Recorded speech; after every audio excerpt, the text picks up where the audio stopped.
Kita rekam. Assalamualaikum warahmatullahi wabarakatuh.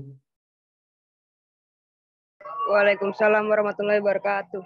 Ya, sebelum kita memulai mata kuliah perdana ini, kita sama-sama membacakan doa menurut agama dan kepercayaan masing-masing. Kalau Muslim Al-Fatihah ya, berdoa dipersilakan. Bismillahirrahmanirrahim.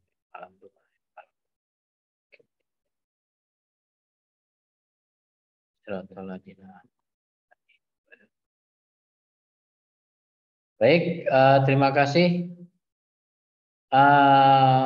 Mungkin pertemuan kali ini karena perdana dan posisi juga saya masih di Banten ini, jadi mungkin kita batasin aja sampai maghrib. Ya, sepakat teman-teman?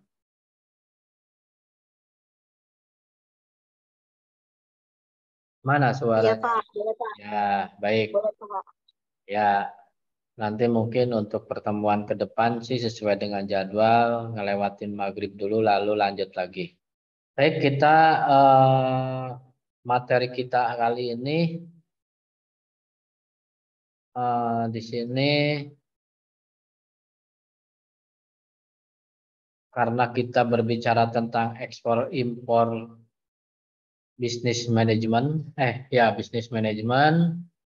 Kita mulai itu sambil nunggu Pak Reja. Pak Reja mungkin belum masuk.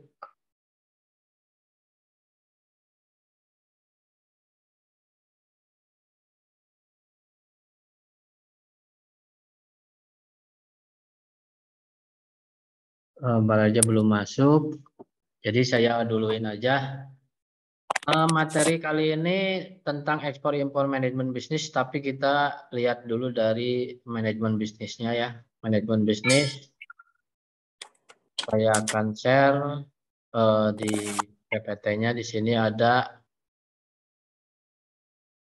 Nah, ini adalah manajemen bisnis. Jadi kalau kita bicara tentang ekspor impor bisnis atau manajemen bisnis, kita harus mengenal dulu apa itu ekspor impor, apa itu manajemen, apa itu bisnis ya. Kita lanjut di sini ada, oh iya ini adalah mengapa manajemen harus kita pelajari ya. Jadi karena di sini pengertian dari manajemen itu sendiri adalah suatu seni menyelesaikan pekerjaan melalui orang lain ya. Jadi menyelesaikan atau suatu seni menyelesaikan pekerjaan dengan atau melalui orang lain.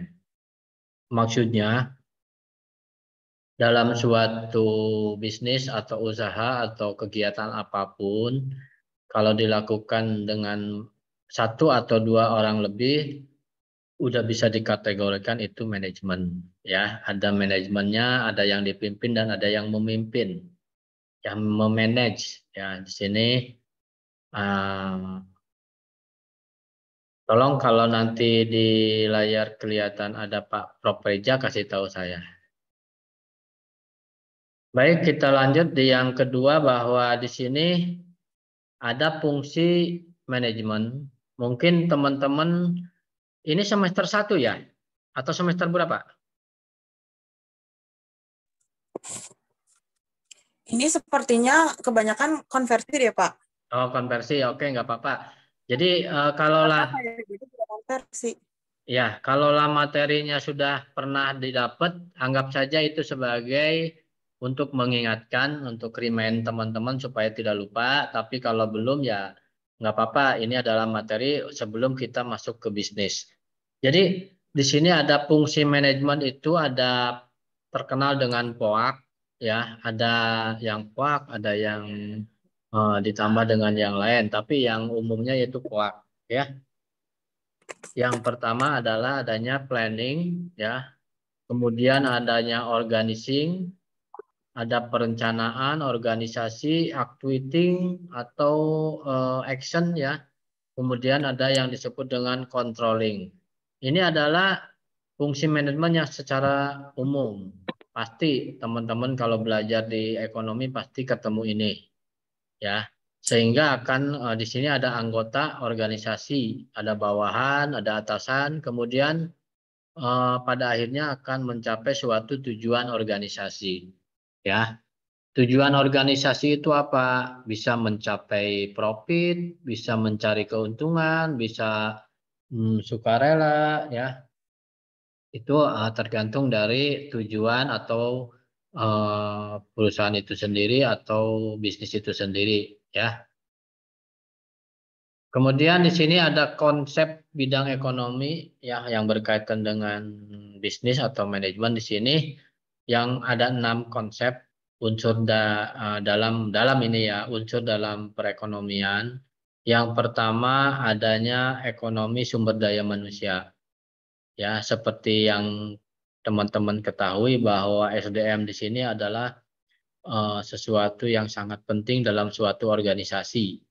Tanpa ada SDM ya tidak akan ada organisasi karena organisasi itu terbentuk dari orang per orang. Baik bisa satu, bisa dua, bisa tiga, atau bisa banyak. Kemudian di sini ada faktor pembelanjaan. Ya, pembelanjaan di sini yang berkaitan dengan ADRT ya, belanja bahwa dalam suatu perekonomian itu ada unsur pembelanjaan. Kemudian ada faktor atau unsur ekonomi produksi ya. Kalau memang kita bicara tentang bisnis yang memproduksi suatu barang atau jasa, itu ada faktor ekonomi produksi, bagian produksi. Kemudian ada manajemen biaya. Ekonomi manajemen biaya ini berkaitan dengan eh, bahan baku, bahan tenaga kerja, biaya tenaga kerja, biaya bahan baku, biaya bahan penolong, kemudian BEP atau HPP. Nah, itu kita bicara di manajemen biaya. Ya. Kemudian ada ekonomi pemasaran. Ya, ekonomi pemasaran di sini bicara tentang marketing ya. Dalam suatu organisasi yang berbau bisnis atau komersil itu pasti harus ada yang disebut dengan marketing ya. Eh, buat apa kalau suatu usaha tidak ada marketing ya? Marketing di sini sama halnya dengan memperkenalkan suatu produk kita kepada orang lain sehingga orang lain itu mengerti dan terbujuk untuk membeli produk kita. Nah, itu adalah marketing atau pemasaran. Makanya kalau jadi seorang marketer, ya orangnya marketer kalau pekerjaannya marketing, itu biasanya orang yang ngomong atau berbicaranya bagus karena berkaitan dengan orang lain. Kemudian yang berikutnya terakhir ada perkantoran dan ada perkantoran di sini ya. Itu menunjukkan kalau suatu organisasi itu harus ada tempat ya. Ya bisa jadi tempatnya di eh, apa namanya di kayak kantor-kantor begitu ya. Bisa jadi tempatnya di mall atau mungkin di dunia maya sama aja. Sekarang apalagi sekarang udah teknologinya teknologi digital jadi kita bisa berkomunikasi di dunia maya ya. Jadi tidak harus ada tempat berupa fisikalnya ya. Tapi alangkah bagusnya ada tempat fisikal. Kenapa? Karena kalau bisnisnya kita itu bagus, ada membutuhkan pinjaman dari perbankan atau lembaga keuangan itu harus ada tempatnya sebagai jaminan. Betul nggak nih? Jangan sampai usahanya bodong gitu kan. Nah, di sini ada yang disebut dengan tadi konsep bidang ekonomi ada 6 unsur. Ya, kita lanjut di sini ada unsur organisasi dalam perekonomian. Ya, di sini yang pertama adanya orang ya atau manusia yang ingin bekerja sama. Jadi kalau dalam organisasi itu kalau yang tadi saya bilang harus ada orang atau manusia atau SDM yang ingin bekerja sama ya. Kalau orangnya ada tapi tidak ingin bekerja sama ya juga itu tidak bisa dikategorikan unsur organisasi. Kemudian yang kedua mempunyai tujuan atau sasaran yang ingin dicapai, harus jelas ya. Sasarannya apa nih? Kita bikin organisasi, apakah cuma-cuma atau hambur-hambur uang, apakah mencari profit, apakah mencari apa ya, nawacita atau pencitraan bisa jadi ya. Itu tergantung dari tujuan. Kemudian yang ketiga mempunyai tempat kedudukan. Nah, tempat kedudukan di sini yang tadi saya bilang bisa berupa fisikal, bisa di tempat-tempat umum kayak di mall atau di pasar atau di apa. Yang penting bisa ketemu satu atau dua orang berkomunikasi, membicarakan tujuan dan sasaran yang ingin dicapai dan mau bekerja sama itu disebut dengan tempat kedudukan. Yang keempat adanya pekerjaan atau pembagian tugas, ya. Jadi kalau dalam suatu organisasi itu ada yang namanya job deskripsi atau mungkin teman-teman ini udah pada kerja pasti tahu lah job desk-nya apa, tugasnya apa, direktur tugasnya apa, wakil direktur apa, bendahara apa, bagian produksi apa, bagian SDM apa, macam-macam. Sesuai dengan jobnya masing-masing. Jadi ada pembagian tugas. Yang kelima adanya struktur organisasi yang menghubungkan antara orang dengan orang atau antar bagian. Ya, di sini ada struktur organisasinya, struktur organigram dari mulai pucuk pimpinan turun ke bawah jadi direktur utama turun ke bawah jadi manajer personalia, manajer keuangan, manajer SDM, manajer produksi, manajer penjualan ya. Kemudian ada stafnya, ada karyawan, dan terakhir ada bagian produksi sampai ke OB. Nah, itu harus jelas ya. Karena kalau tidak jelas nanti eh, pekerjaannya tumpang tindih ya. Dalam arti mungkin bisa yang bagian produksi ngerjakan bagian keuangan atau begitu juga sebaliknya. Tapi kalau ada struktur organigramnya udah jelas sama pembagian tugas. Kemudian yang berikutnya adanya lingkungan yang saling mempengaruhi, ya. Jadi kalau misalkan teman-teman mempunyai suatu bisnis, ya harus apalagi di lingkungan masyarakat itu harus saling mempengaruhi. Jangan sampai begini, kita buka usaha di tengah masyarakat, tapi merekrut karyawannya dari luar masyarakat itu, ya nanti bisa jadi usahanya tidak akan lama di situ. Nah, bagaimana caranya supaya bertahan lama? Ya kita rekrutlah daerah setempat dulu, ya daerah-daerah yang dekat dengan perusahaan atau dengan usaha kita, supaya menitipkan diri usaha kita juga tetap berjalan, termasuk membantu para masyarakat daerah sekitar untuk kehidupan perekonomian. Jadi saling mempengaruhi, ya. Pernah kejadian dulu di daerah Cirebon itu namanya perusahaan semen 3 roda. Itu ternyata karyawannya mendatangkan dari luar kota, sementara yang daerah sekitar tidak direkrut. Apa yang terjadi? Perusahaannya hancur, dilemparin sama batu lah, sama inilah itulah gitu ya. Itu suatu contoh bahwa kalau kita mau tetap eh, wirausaha atau berusaha atau menjadi entrepreneur ya harus saling atau mempunyai adanya lingkungan yang saling mempengaruhi. Yang terakhir ada teknologi yang selalu up to date ya.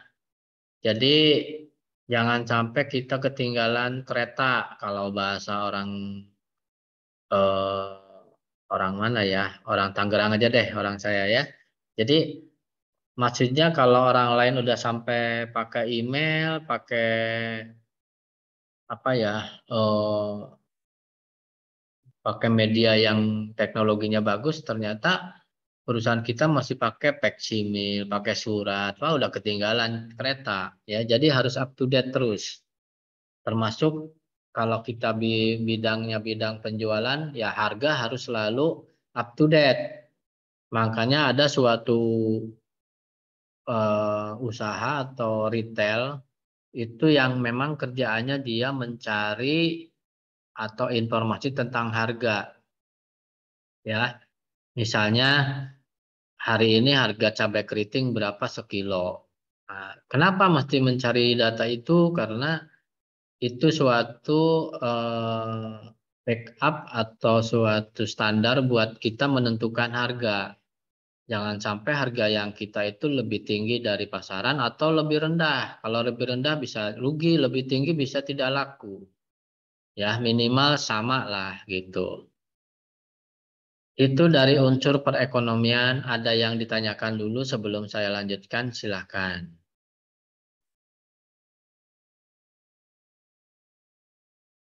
Ada yang ditanyakan atau didiskusikan, atau saya terlalu cepat menjelaskannya? Mana yang mau bicara? Tessa?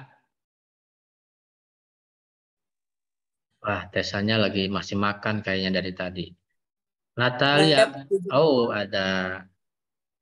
Silakan tanggapi apa yang perlu didiskusikan. Apakah saya terlalu cepat? Dibuka aja, di unmute aja nggak apa-apa. Kita modelnya kalau model saya itu biasanya kalau ngajar itu selalu diskusi. Kenapa? Karena saya merasa kalau yang namanya dosen itu bukan berarti paling pintar, bukan. Jadi kita diskusi aja, sharing.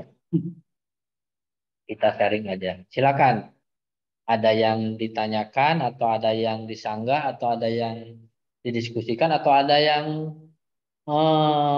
mau nambahin, silakan.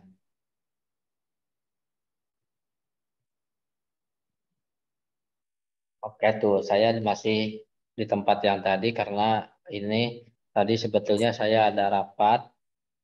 Tadi waktu teman-teman gabung di event, saya lagi rapat sebetulnya tadi, rapat dosen. Makanya laptop nggak saya matikan karena kalau saya matikan semuanya mati.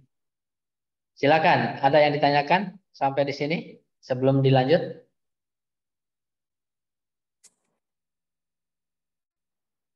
Mana suaranya? Kalau kuliah jangan diem aja nanti tidur. Udah jelas, Pak. Udah jelas. Mas, Pak. Terlalu cepat nggak jalan? Enggak, Pak. Cukup ya. Oke, ada yang lain, ada yang ditanyakan. Kalau nggak ada, kita lanjut dulu materi berikutnya, yaitu tentang macam-macam organisasi.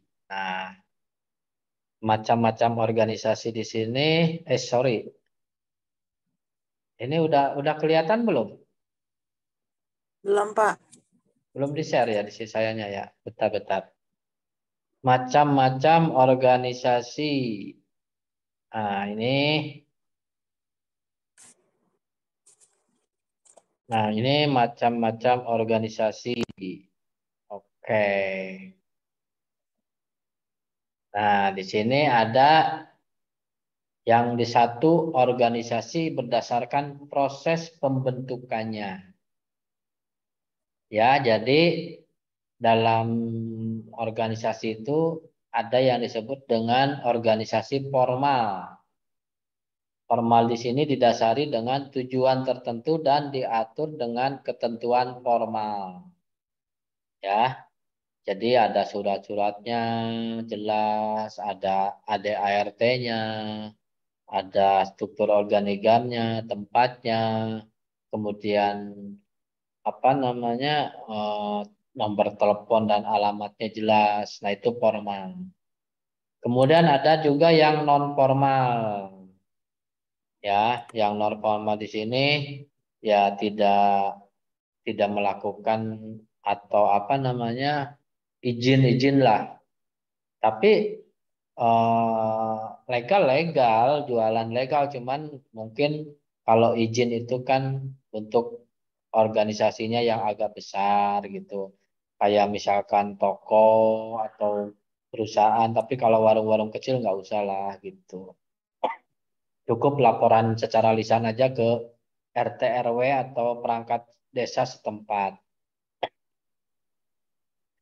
Yang kedua, berdasarkan hubungan dengan pemerintah. Ya, ada organisasi resmi yang terbentuk dan berhubungan dengan pemerintah. Ya, jadi tadi surat-suratnya sesuai dengan prosedur dari mulai kelurahan, kecamatan, kemudian kabupaten sampai ke atas. Dan ada organisasi yang tidak resmi, tidak ada hubungan dengan pemerintah. Kayak mungkin pernah dengar teman-teman namanya ada Radio Gelap. Nah, radio Gelap di situ organisasi yang tidak ada hubungan dengan pemerintah. Ya, dalam arti penyiarannya legal, tapi secara eh, apa hubungan dengan pemerintahnya tidak ada. Jadi dia mendirikan radio radio gelap. Makanya keluarnya suka malam karena gelap. Ya. Kemudian yang berikutnya berdasarkan tujuan. Ya, yang pertama ada public organization, yaitu organisasi pelayanan, organisasi sosial. Ya, jadi kayak misalkan apa ya, apa organisasi-organisasi yang sifatnya sosial, membantu para kaum duafa, membantu orang disabel, terus membantu orang-orang yang miskin. Nah, itu adalah organisasi atau public organization. Kemudian yang kedua yaitu organisasi bisnis, yaitu organisasi yang bertujuan untuk mencari keuntungan atau komersil atau profit. Ya, jadi kayak toko, perbankan, bank konvensional, kemudian ada perusahaan-perusahaan yang bergerak di bidang jasa maupun barang. Nah, itu organisasi yang bertujuan untuk mencari keuntungan. Kenapa mencari keuntungan? Ya, kalau tidak mencari keuntungan, ya buat apa? Ya, capeknya saja. Nah, kalau yang publik organisasi itu biasanya itu eh, orang-orang yang memang udah kelebihan uang lah, atau organisasinya hanya tujuannya hanya untuk bekal di alam nanti lah bahasanya gitu ya, tabungan. Kalau yang komersil di sini atau organisasi bisnis di sini ya masih bertujuan mencari duniawi ya, tidak bisa kita lepaskan dari situ. Baik, kita lanjut di prinsip perekonomian dalam organisasi. Ya, di sini yang pertama garis otoritas harus jelas ya, mulai dari atas sampai ke bawah. Nah, itu prinsip ya. Jadi jangan sampai ada double job atau apa ya, memonopoli kerjaan. Jadi harus jelas garis otoritasnya mana, dari pimpinan A ke pimpinan B, dari pimpinan A lagi turun ke bawahnya, karyawannya siapa, bawahnya siapa. Nah, itu harus jelas. Kemudian yang kedua, setiap organisasi mempunyai tujuan, yaitu udah prinsip ya.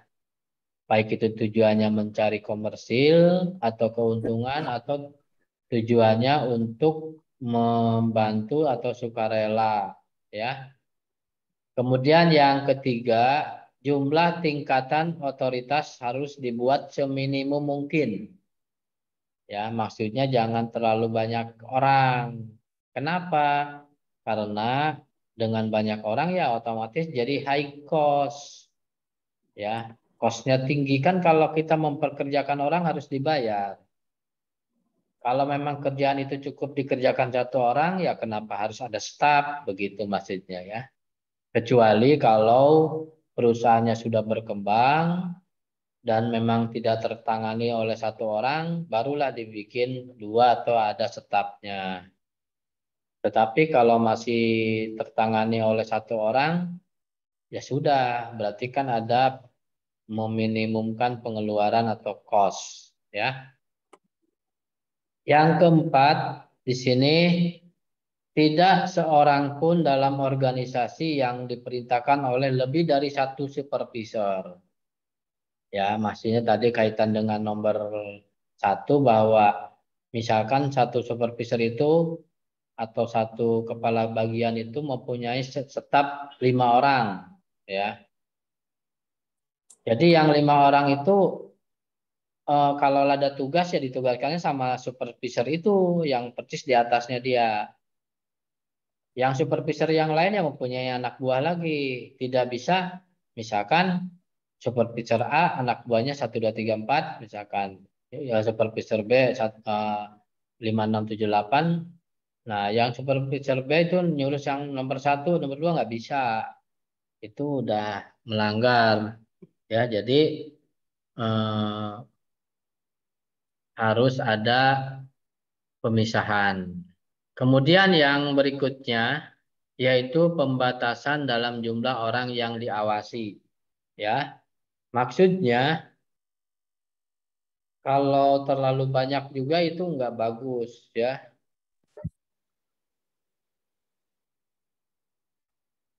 Jadi harus ada,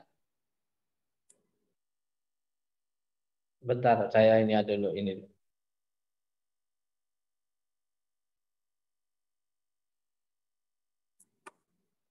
Ya, jadi harus ada pembatasan orang. Satu orang misalkan membawahi 10 karyawan. Kalau 20 terlalu banyak misalkan, ya udah 10 saja.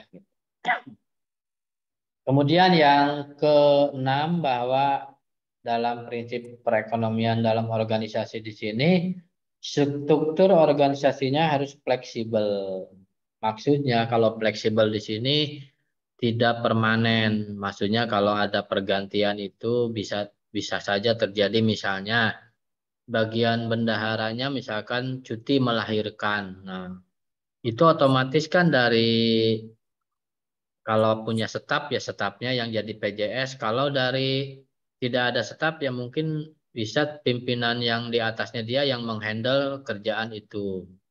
Sehingga perusahaan tetap berjalan. Dan yang terakhir, ke organisasi harus seimbang, ya. Maksud seimbang di sini sesuai dengan bidang organisasinya, ya. Kalau misalnya eh, pekerjaan itu hanya dibutuhkan karyawan 10 orang, ya, dan tidak terlalu rame atau tidak terlalu berat, ya cukuplah 10 orang. Kecuali kalau tadi ternyata rame berkembang, ya baru kita rekrut lagi karyawan baru untuk supaya tertangani gitu. Maksudnya harus seimbang, jangan sampai kerjaannya hanya sedikit tapi karyawannya banyak. Ya nanti bukannya untung malah tidak untung, ya, malah rugi. Nah, itu maksudnya. Jadi harus seimbang. Jangan sampai ya tadi high cost. Sampai di sini ada yang ditanyakan teman-teman yang sangat saya cintai. Silakan. Ada yang ditanyakan dulu, karena kalau saya ngomong terus nanti teman-teman malah pada tidur.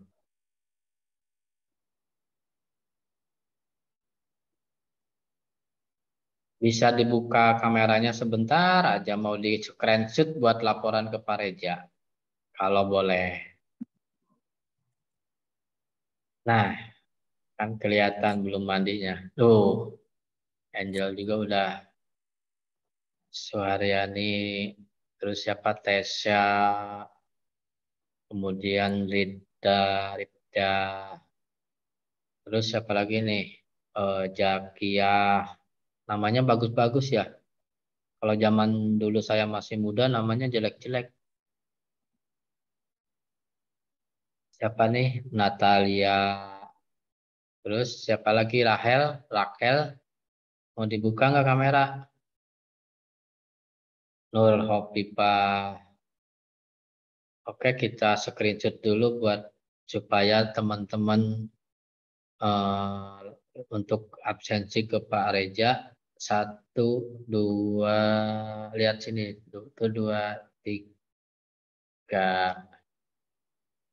Oke, terima kasih. Kalau mau lanjut dibuka boleh, mau ditutup lagi boleh. Silakan, ada yang tanyakan sampai di sini? Atau yang didiskusikan?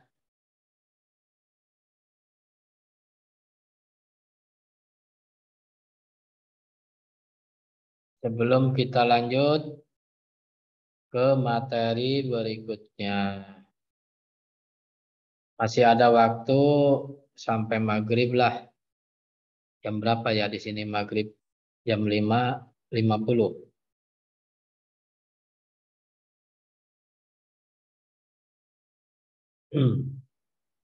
Silakan teman-teman, jangan takut, jangan malu, jangan ragu bertanya karena malu bertanya jadi malu-maluin. Tuh kan Pak Reza langsung gini. Oke, katanya ya. Silakan, Natali mau nanya apa Natalia? Enggak, Pak. Belum ada yang mau ditanyain, Pak. Belum ada. Jam kedua ada MK apa? Ini kuliahnya tiap hari ya? Atau enggak? Kayaknya Beda-beda beda-beda. kayaknya. Kenapa? Beda-beda. Beda-beda, Pak. Oh, beda-beda, enggak satu kelas enggak yang ini aja gitu enggak? Oh iya, konversis Iya. ya. Oke, paham, paham, paham.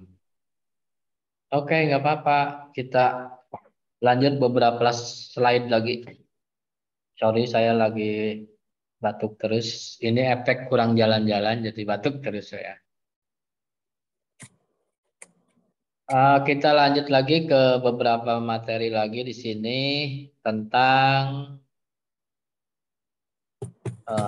apa ya? Ini share. Nah, tadi prinsip perekonomian. Kemudian jangan lihat gambarnya ya.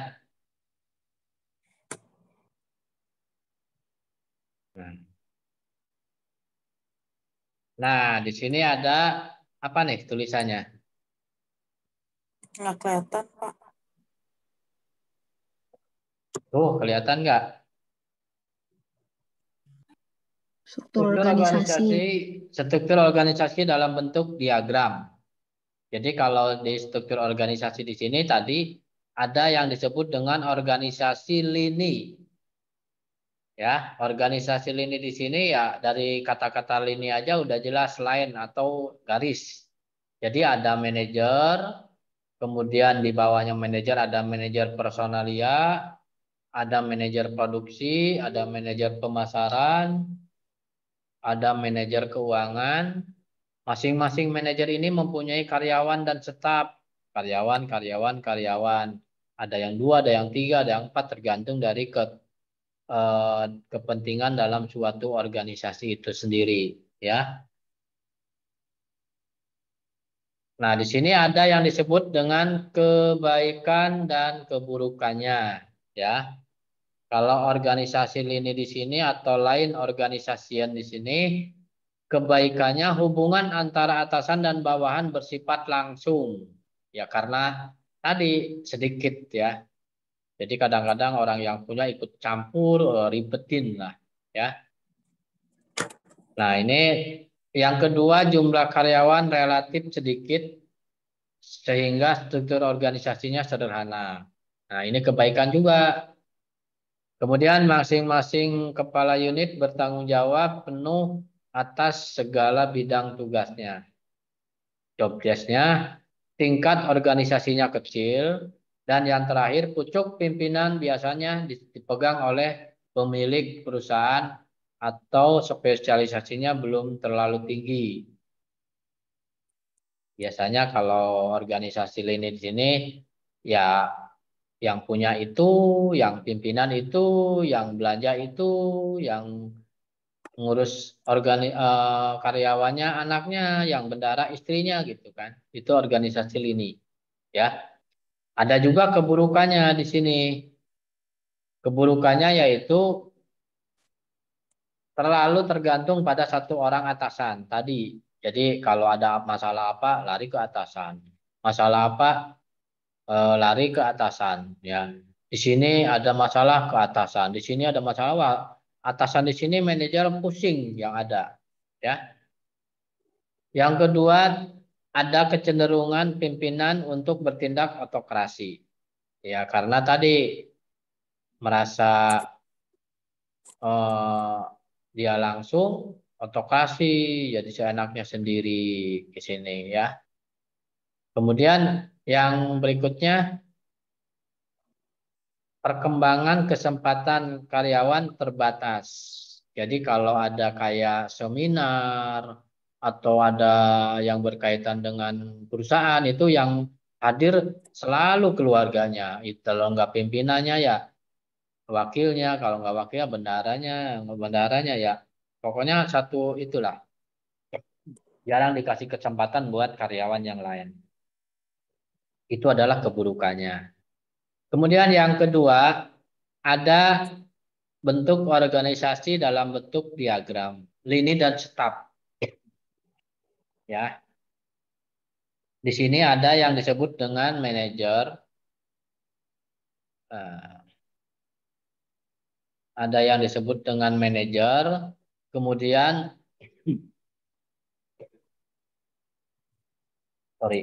kemudian ada SPI, Satuan Pengawas Internal. Jadi di sini apa? Audit. Ada auditnya atau stafnya di sini untuk membackup dari bawah nggak langsung ke manajer gitu ya. Dari sini bisa melalui staf atau SPI dulu. Terus yang kemudian masing-masing karyawan atau staf tadi mempunyai karyawan atau stafnya masing-masing. Ada juga kebaikan dan keburukannya di sini ya. Yang pertama bahwa organisasi besar dan bersifat kompleks. Jadi organisasinya udah mulai agak besar kalau lini dan staf. Yang kedua jumlah karyawannya banyak, ya, udah jelas. Terus yang ketiga hubungan antara atasan dan bawahan tidak bersifat langsung. Tadi ada si manajer atau si pengawas dulu SPI di sini. Jadi tidak boleh kalau ada masalah tidak boleh langsung ke pucuk pimpinan. Dan yang ke berikutnya, pimpinan dan bawahan tidak saling kenal tadi. Ya, karena terhalang oleh SPI tadi. Kemudian, spesialisasi yang beraneka ragam diperlukan dan digunakan secara maksimal. Jadi sesuai dengan bidangnya. Kalau bagian akuntansi, akuntansi, bagian eh, marketing, bagian produksi gitu ya. Dan setiap atasan mempunyai bawahan dan setiap bawahan hanya mempunyai satu atasan. Jadi tadi kalau bagian keuangan, nah ini bagian keuangan di sini karyawannya stafnya hanya bertanggung jawab sama bagian keuangan aja. Nggak bisa bertanggung jawab sama bagian marketing atau produksi atau personalia. Begitu juga sebaliknya. Ya. Kemudian ada keburukannya di sini. Keburukannya yaitu organisasinya rumit karena kompleks susunan organisasinya serta membutuhkan biaya tinggi. Ya, karena kompleks itu karena banyak biayanya tinggi lah otomatis. Yang kedua, koordinasi kadang-kadang sukar diterapkan. Ya,